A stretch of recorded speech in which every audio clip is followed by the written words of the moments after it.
Le conflit dans l'est de la République démocratique du Congo a pris d'autres proportions ces derniers jours, avec la prise de nouvelles localités par le M23 soutenu par le Rwanda. Selon le politologue congolais Christian Moleka Kibangu, Kinshasa doit agir.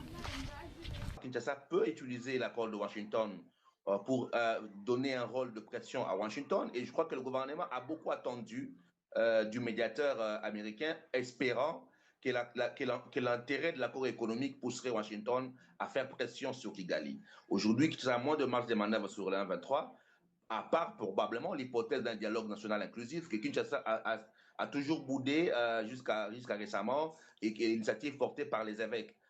La possibilité d'avoir un dialogue national, beaucoup avaient pensé que le président allait l'annoncer lors de son discours devant la nation, aurait pu également servir de moyen de levier des négociations avec les 1-23.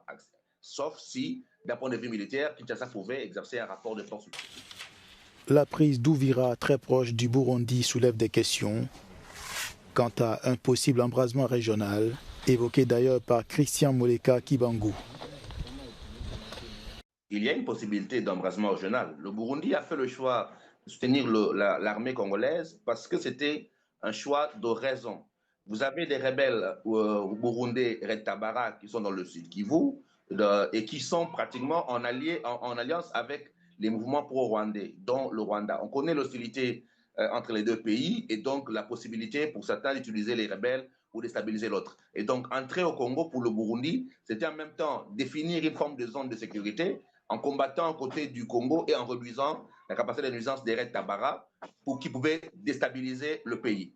Or, avec le Rwanda qui prend Uvira et donc qui a le contrôle pratiquement de la frontière avec le Burundi, il y a de possibilités de voir le Red Tabara se réorganiser et soit directement, indirectement déstabiliser le Burundi, soit l'armée rwandaise elle-même pousser derrière une dynamique qui renverserait stratégiquement le régime. Et donc on a la possibilité d'avoir un conflit qui peut se régionaliser avec l'embrasement et l'ouverture d'un nouveau front au Burundi.